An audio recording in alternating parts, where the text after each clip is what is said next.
Hello friends, हर हर महादेव। कल है 9 अगस्त और 9 अगस्त को नाग पंचमी है।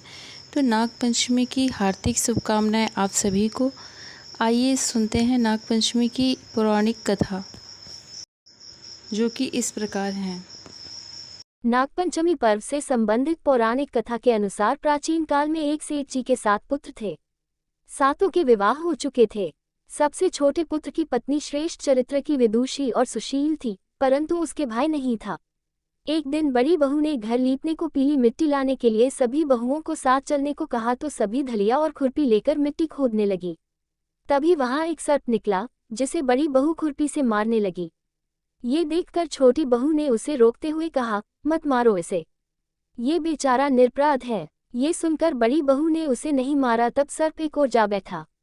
तब छोटी बहू ने उससे कहा, हम अभी लौट कर आती हैं, तुम यहाँ से जाना मत। ये कहकर वह सबके साथ मिट्टी लेकर घर चली गई और वहां कामकाज में फंसकर सर्प से जो वादा किया था उसे भूल गई। उसे दूसरे दिन वह बात याद आई तो सबको साथ लेकर वहां पहुंची और सर्प को उस स्थान पर बैठा देखकर बोली, सर्प भैया नमस्कार।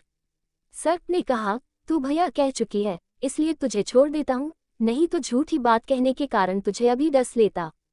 वह बोली, भैया मुझसे भूल हो गई, उसकी क्षमा मांगती हूँ। तब सर्प ने कहा, अच्छा, तू आज से मेरी बहन हुई और मैं तेरा भाई हुआ, तुझे जो मांगना हो मांग ले। वह बोली, भैया मेरा कोई नहीं है, अच्छा हुआ जो तू मेरा भाई बन गया। कुछ दिन व्यतीत होने पर वह सर्प मनुष्य का रूप रखकर उसके घर आया और बोला कि मेरी बहन को भेज दो। सबने कहा कि इसके तो कोई भाई नहीं था, तो वह बोला, मैं दूर के रिश्ते में इसका भाई हूँ, बचपन में ही बाहर चला गया था।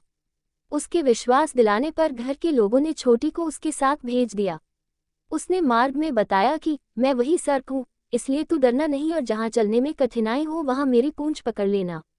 उसने कहे अनुसार ही किया और इस प्रकार वह उसके घर पहुँच गई।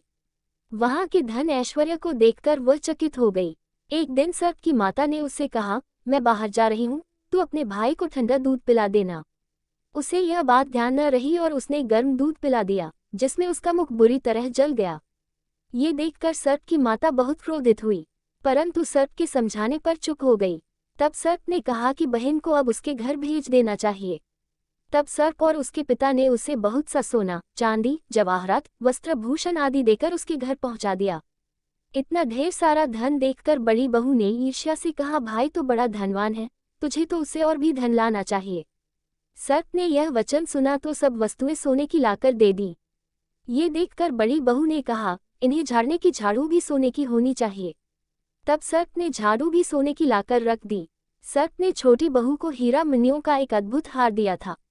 उसकी प्रशंसा उस देश की रानी ने भी सुनी और वह राजा से बोली कि सेठ की छोटी बहू का हार यहाँ आना चाहिए।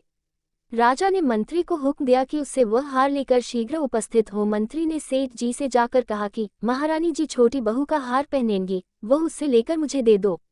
सेठ जी ने डर के कारण छोटी बहू से हार मंगाकर दे दिया। छोटी बहू को यह बात बहुत बुरी लगी। उसने अपने सर्प भाई को याद किया और आने पर प्रार्थना की, भैया रानी ने हार छीन लिया है, तुम कुछ ऐसा करो कि जब वह हार उसके गले में रहे तब तक के लिए सर्प बन जाए और जब वह मुझे लौटा दे तब हीरो और मणियों का हो जाए। सर्प ने ठीक वैसा ही किया। जैसे ही रानी ने हार पहना वैसे ही वह सर्प बन गया। ये देखकर रानी चीख पड़ी और रोने लगी। ये देखकर राजा ने सेठ के पास खबर भेजी कि छोटी बहू को तुरंत भेजो। सेठ जी डर गए कि राजा न जाने क्या करेगा। वे स्वयं छोटी बहू को साथ लेकर उपस्थित हुए। राजा ने छोटी बहू से पूछा, तूने क्या जादू किया है, मैं तुझे दंड दूंगा। छोटी बहू बोली, राजन धृष्टता क्षमा कीजिए, यह हार ही ऐसा है कि मेरे गले में हीरो और मणियों का रहता है और दूसरे के गले में सर्प बन जाता है। ये सुनकर राजा ने वह सर्प बना हार उसे देकर कहा, अभी पहन कर दिखाओ। छोटी बहू ने जैसे ही उसे पहना वैसे ही हीरो मणियों का हो गया। ये देखकर राजा को उसकी बात का विश्वास हो गया और उसने प्रसन्न होकर उसे बहुत सी मुद्राएं भी पुरस्कार में दी।